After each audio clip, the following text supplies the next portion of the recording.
Tama pa rin si DJ Rocky. At si DJ Dave by the Bell. DJ Dave by the Bell, baka may gusto kayo shoutout dyan. Laban mo na yarn. Siyempre DJ, teka lang ha. Bigyan na lang ng 1 minute. Ayan, shoutout sa aking mga bonggang friends. Hi guys! Mula sa aking sister from another mother na si Diana, sa aking one call away bestie na si Ali, sa aking first day bestie na si Janelle, my high school friends na malapit sa aking puso, Danny, Richard, Nina, at sa mga kaibigan kong hindi ko na ipagpaalam and for privacy reasons ay hindi ko kayo in-name drop. Good afternoon guys. Uy, nire-respeto ang consent. Yes. Ikaw ba ay yung tipo ng kaibigan na marespeto pero maloko? Let my friends be the judge. Hindi, pero kung i-describe mo yung sarili mo as a friend, ano yung description mo? Maloko pag kailangan. Siyempre, pag masaya at kailangan na maloko, maloko tayo. DJ. Bumabangka ka. Siyempre, DJ. Pero laging all in the spirit of fun. And as long as okay sa mga kaibigan. Pero pag hindi, siyempre, back off tayo. Okay. So, nakikiramdam ka and nag-a-adjust ka. Depende sa mga kasama mo. Yes, Hindi DJ. yung tipo ng tao na parang, ako to, so dapat tanggap nyo ako. Hindi, naman DJ, kasi nararamdaman ko naman yung friends ko. And dahil hindi naman ganun kalaki ng aking circle at kilala ko sila individually, ay nararamdaman ko ano yung okay sa kanila, ano yung hindi. Wag lang talagang magsasama-sama silang lahat at baka magkapalit-palit ang mga personality na nakikita nila. Bakit magkakapalit-palit ng personality na nakikita nila? Iba-iba ka ba sa bawat grupo, sa isang kaibigan? DJ, syempre merong mga jokes kasi din specifically na pang iilang kaibigan lang or yung may mga inside jokes na syempre kung isa lang or dalawa lang yung makakaintindi at pag naghalo-halo na, nakaw! Nangyari na siya. Okay. At saka baka mamaya ma-OP naman yung isa. Totoo yan, DJ. Saka ang gusto naman natin, di ba, maramdaman nila na may kaibigan talaga sila, hindi yung na-leave behind sila. Totoo yan, DJ.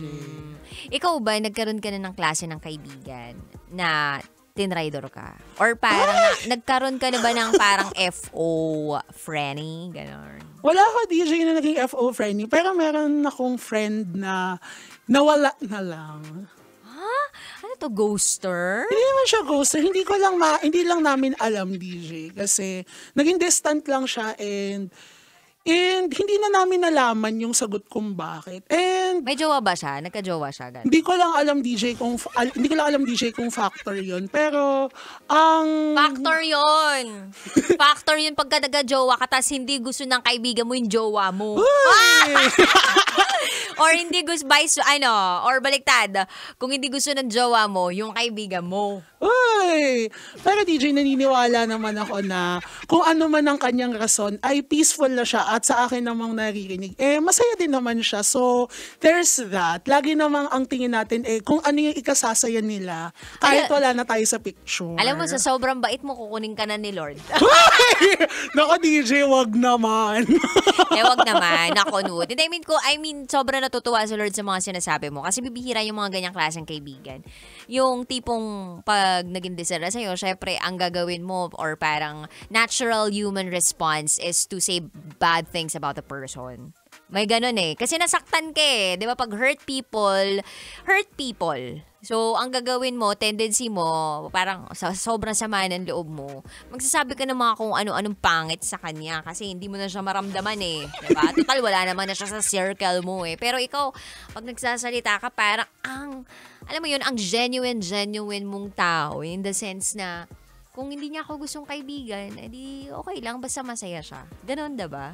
Kasi DJ, naramdaman ko na yung laging may bumibitaw sa aking kapayapaan. Kaya natuto akong i-cultivate sa sarili. And hindi lang para sa akin, kundi para na rin sa lahat na panatilihin ang kapayapaan at kung hindi man favorable ang pagpa-part ways, let's leave it at that. So, ano message mo ngayon dun sa mga may kaibigan na bigla na lang naging ghost? Kung may kaibigan man kayo na naging ghost, ang akin na message ay, syempre kung nag-confide sila sa inyo, kung nagsabi sila ng secrets, sa inyo lang yon. Huwag niyo siyang ilalabas, huwag niyo siyang gamitin for revenge. At alalahanin nyo na meron kayong good times na kasama siya. So kung namimiss nyo siya, ay i-cherish nyo yun because grieving, a lot of grieving and grieving a lot means that you've loved well.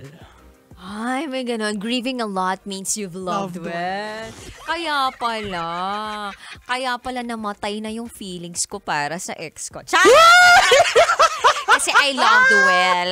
Anyway, kami po ay magbabalik. Kapiling pa rin si DJ Raketera. At si DJ Dave by the bell. Dito lang po sa Love Radio Academy. Dito lang sa 90.7 Love Radio. Kailangan pa bang i-memorize yan? Basic. Kailangan pa bang i-memorize yan? Love Radio Basic!